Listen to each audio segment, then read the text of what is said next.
En République démocratique du Congo, les inondations deviennent de plus en plus une réalité continuelle. Certaines villes font face à des épisodes des inondations. La ville de Kalemi, par exemple, n'a pas été épargnée de cette réalité tragique. Ces 5 dernières années, la rivière Lukuga n'arrive plus à contenir la capacité d'eau libérée par le lac Tanganyika. Ces eaux inondent ainsi plusieurs quartiers de Kalemi. Ces phénomènes augmentent le nombre de victimes et dévastent à chaque fois des maisons d'habitation, des hôtels, des routes et d'autres infrastructures. Dans les quartiers d'Ave, plusieurs personnes ont même été obligées d'abandonner leur maison suite au débordement des eaux.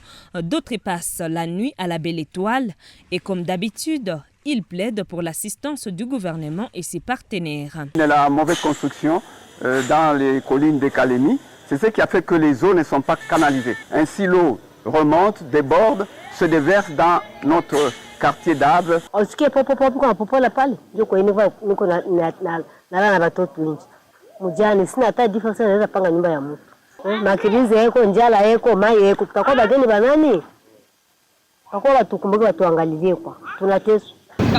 ndio chef ya province ya Tanganyika.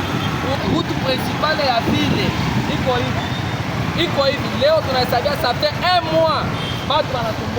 Vu les niveaux des débordements à chaque fois, certains pensent que la ville de Kalemi risquerait même de disparaître si rien n'est fait. Ainsi, l'urgence d'agir pour le climat s'impose, explique aussi habitants. Kalemi va disparaître bientôt parce que les montées des eaux, parce que l'eau n'était pas ici. L'eau était à 150 mètres d'ici. Ici, il y avait au moins 7 à 7 parcelles avant d'arriver sur l'eau. Et bientôt, je crois que même ici, là, on sent de l'eau aussi va engloutir aussi. À ce jour, selon les statistiques des sources humanitaires, plus de 7000 ménages dans la ville de Kalemi, hormis les infrastructures de base, restent sans abri. Ce bilan est pareil dans les restes des territoires comme Moba, Kongolo, Kabalo, Manono et Nyonzou, ce qui fait état de plus de 50 000 ménages sinistrés sur l'ensemble de la province.